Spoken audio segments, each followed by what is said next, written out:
Hello, everyone. Welcome back to my channel. I am super excited to be back with you all with another video. If you don't know, my name is Vanessa, and this channel is dedicated towards giving you the wisdom and strategy to help you turn vision into consistent execution. So we're talking about leadership, we're talking about communication, we're talking about people, and we're talking about systems. And I am super excited for today's video because this concept, the wisdom that I've received from my leadership and other leaders that I've learned from regarding this topic area has truly helped me to become a more effective leader. So today we're going to talk about behavior modification does not necessarily equate to transformation. One of the greatest mistakes that we can make in leadership, in parenting, even friendships, in ministry, and even in your own personal development is confusing behavior modification with transformation. Oftentimes, as a society, even when you think about in school, we celebrate behavior, right? Who remembers when you had to move the card back, right? If you did something, okay, now you're yellow, then red, then all of the other things, right? And then if you do something good, you get to move it back to green. And so we are kind of conditioned as a society to solely work on behavior, right? We reward behavior, we correct behavior, we manage behavior. But at the end of the day, behavior isn't the actual problem. Behavior serves as evidence of someone's being. Behavior serves as evidence of a problem if there is one, right? So if all you do is focus on attempting to change what someone does without addressing why they do it, and more importantly, even who they are, then you will not be able to effectively help them to become what they must become. When you solely focus on behavior, right? So for example, let's say there's someone on your team that's always late. Right? And so you're like, okay, they're always late. This is a problem. You address it. Nothing wrong with that. But they're consistently late over and over again. And you keep having these conversations and it leads to they're on time for a little bit and then they revert back to being late again. What that is evidence of, right, is that they may have been trying to modify the behavior, but they have not become the person, right? They have not yet transformed to the person that can actually consistently be on time, because being late is a behavior. Being late is a symptom. Being late is evidence of something more, but it's not the core issue. And so even not just as leaders, when we're identifying problems, right, or identifying someone's growth, we don't just look to behavior, but the person also, when we correct them from a behavior-based mentality, then we let them know, hey, just try to work on the behavior. But as they are working on the behavior, they are not taking the necessary steps to actually become someone different either. So this is how we get into a challenge, right? Because they're being late and that's a problem, but the core is they lack stewardship or they have anxiety, or they're dealing with all these things in their personal life that they don't know how to manage and regulate. So then the symptom, right, or the behavior you now experience at your church, at your organization, at your office, in your family, wherever you are leading, is you're now impacted by, right, the behavior of them being late. But in order to actually correct it and help the person, you have to look beyond just the lateness, if that makes sense, right? So even when we think about behavior, right, when we're correcting these things, we have to understand that behaviors can be rehearsed, they can be performed, right? People can be so afraid of getting in trouble that they just try to focus on, okay, I just won't do this anymore. But if the root, right, the thing that's under the surface remains unchanged, then the behavior will always have a chance of returning. And more often than not, it will. I'm reminded even of when Jesus cursed the fig tree, right? And my leaders, they explain this so amazingly, if that's a word. I think it is. But the tree was producing leaves but no fruit, right?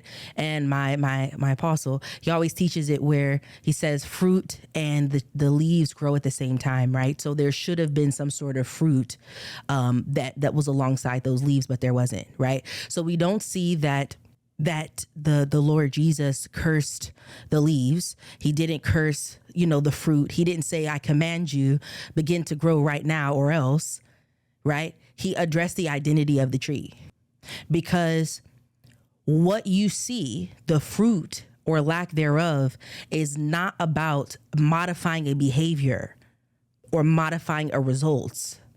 It's about identifying the gap in identity and who the person actually is. Transformation does not begin with what you do. Transformation happens from the place of who you are and who you've become. And who you are and who you've become is what produces what you do. Okay? So I'm going to transition a little bit because we're going to unpack this a little bit more. Behavior is information. Behavior is data or data. I know everybody says it different, but it's metrics, right? It's statistics. It's information for you. One of the biggest mistakes that leaders make is treating behavior as an indication of real transformation. Now, does behavior reveal to you something? Absolutely. But just because you had a corrective conversation with someone and you see behavior modification for a couple of weeks, but you don't see lasting transformation in the way that they are being, then that usually is a sign to you that they may have modified the behavior, but they have not transformed as a person yet. And usually how this shows up is within my my leaders do 90 days. I think he's actually upped it to a longer time frame, but over time it won't stick. This is why you repeatedly have the same conversations. Now there's an element of just human condition that causes you to need to repeat things to people sometimes. But if you're noticing these habitual cycles of the same issues resurfacing and resurfacing and resurfacing, it may be a sign to you that one, the people on your team or that are around you are focusing on behavior more than transforming. But it also could be an indication to you that the process and the system by which you develop people has a gap in being, right? A gap in helping people to become something different. Every behavior that you see is telling you or revealing a bigger problem to you, but it's not the sole problem in itself. Anger tells you something. People being defensive when they're corrected tells you something. Perfectionism. This is a big one, because a lot of times I was a perfectionist at some point, and I feel like I've been delivered, but I'm still, I'm still growing, right? Because perfectionism and excellence are not synonymous. Perfectionism is a hyper focus on excellence in the sense that you've tied identity to how excellent, not even that you are, but that how excellent other people perceive you to be. So when something goes wrong, or when a mistake is made, or when you don't do something a certain way, now you feel condemned and your identity is completely wrapped up in how perfect you are. Right? So a lot of employers or churches, organizations, they love the perfectionist because it looks like excellence. It looks like you care so much about the vision and what we're doing, and they usually perform super well. But when a mistake happens, which is inevitable, how do they respond? When something goes wrong or they make a mistake, do they tell you about it or do they try to hide it? Perfectionism is a contaminated excellence. And so when people are even operating like that behavior, it's telling you something about how they view themselves and where they are in their stage of development. Avoidance is telling you something. People being passive is telling you something. People pleasing is telling you something. This sort of behavior is rarely ever random. The behavior is a revelation to you. It's communicating that there's something happening beneath the surface. So am I telling you to dismiss or disregard behavior? Absolutely not. But I'm telling you that once a behavior is surfaced to you, dig deeper to understand the root of it, and then also dig deeper to understand what must you do to actually correct it and help the person to become who they need to become so that their behavior can look different. Right? And so, again, this is why behavior modification can be dangerous, though, because, as I said before, it usually does not last. One of the most common frustrations that I hear from leaders is I'm consistently saying the same thing. I'm having leadership trainings on the same type of topics over and over again. I'm having the same types of conflict resolution, right? And so I'll give you an example. Let's say that someone is struggling with control, right? You have a leader, they want everything to be in their hands and they don't want to let anybody do anything else, right? This is actually a pretty common thing. Usually that could be a byproduct of anxiety, believe it or not, and ultimately pride. And anxiety is also pride, but that's a different conversation, okay?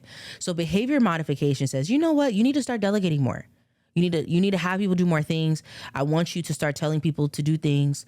ABC, that's the correction, right? Is there anything wrong with that correction? No, it's nothing wrong with the expectation being set of them delegating more. You need to tell them what the behavior is, right? How it's impacting the organization, right? And then also letting them know what you expect. Nothing wrong there. However, it's not complete because transformation will prompt you to ask, why do you feel the need to control this? Why are you struggling with delegation? I've noticed that you're caring a lot, and when someone, you're the lead over this team, but then you also jump in and you're leading that team or whatever the case may be, right? Whatever the examples of control are that you have. Why is it happening? Is it fear? Is it insecurity? Is it anxiety? Do you not trust people? Do you fear what's going to happen if you don't seem like you're needed anymore? These are typically the roots. So they can try to force themselves to delegate, right? Fear may be the root of this, but they can force themselves to delegate because they feel like, I don't want to get in trouble. I don't want to lose a job, right? Or I don't want to lose my position. I don't want to be set down for the church folks, right? So you modify the behavior from the place of fear, but it's also fear that drove you to be controlling in the first place. So then what will happen is you may delegate more, but now that fear, that anxiety, that distrust, all of the other things that were going on, find another way to manifest themselves in a different area. So now you're not controlling when it comes to you leading Monday calls, someone else is doing it, but now you're still being controlling in this other area of the organization. So we're having the same conversation. Now they're checking in, they're doing all of that. But now there's also another issue and we're having the same conversation in a different area. That's because we manage symptoms. We didn't deal with the root. The best example of this is that we often hear is when someone's dealing with a sickness, right? They come inside, you give them some medication to help them feel better, right? But if there's something deeper that's going on beneath the surface, then that thing is going to show up again. Think of just having surface level corrective conversations, right? With no emphasis on development. That's the biggest thing. As you getting a topical, quick treatment, some Tylenol, some Motrin, some quick medicine for an issue that's actually deeper and requires a surgery. It feels easy. It feels quick, but it's not transforming. Which means it's not actually quick because you're going to keep dealing with the same thing. And a lot of times the aversion to actually having these types of conversations and investing in development is time. Being an effective leader and building other effective leaders requires an investment of time. One of the things that I often am just blown away by is the amount of time my leaders have invested in me. And I bring this up often because my growth, and I'm still growing, but from where I started to where I am now is unbelievable. But it was an investment. I am a byproduct of an investment of time. Development requires time, and development requires you to be invested in someone's growth and transformation. So it requires something of you. Now, prayerfully, you become more of an asset to the organization the more developed that you are. Although that may not be the intention for it, right? You just want to help people, you love people. It benefits you at the end of the day to invest in the people around you more than it does to just try to get them to do things, because now, as I said before, you're dealing with these repetitive issues and you're having these repetitive conversations that could be addressed with having transformative confrontations, right? Not confrontations that are mean or aggressive, but that require us to actually look deeper and figure out what is causing this behavior in the first place, right? And so as you think about the shift here, You want to start asking questions, not just what behavior is going on, but what behavior needs to change, but also what belief is producing this behavior. What fear is producing this behavior? Is there a wound producing this behavior? Is it a lack of understanding? Is there a certain desire that's producing the behavior that I'm seeing? Every behavior has a root, which means it's growing from something that's bigger, right? So you want to dig deeper. That's the biggest thing here. If you're thinking, okay, how do I know which one I'm doing? Dig deeper, ask more questions, and create the path towards development. See everything as a development opportunity. I serve at Gifted Church, and our pastors are amazing, like literally the best. And they are so invested in helping us to grow by giving us the space to ask questions. Like Apostle asks him questions all the time. Prophet as well, but just being open to development. Right? So being willing to not only tell someone things and ask them more questions, but being willing to answer more questions is also a huge thing, because a lot of times people don't know the difference between behavior modification and actual transformation on their end either. So they need you to be able to spot it out, right? So again, here's how you can identify whether you're managing behaviors or pursuing transformation for your team or even for yourself. Number one, are you asking, how do I stop doing this? What do I need to do different? Or are you asking, why am I doing this in the first place? What is the root of this? And where is this coming from? The difference is, one is focused on the behavior. The other is focusing on what is this behavior protecting? Or where is the root of this behavior coming from? Because if you don't know why it's happening, you won't know how to fix it, right?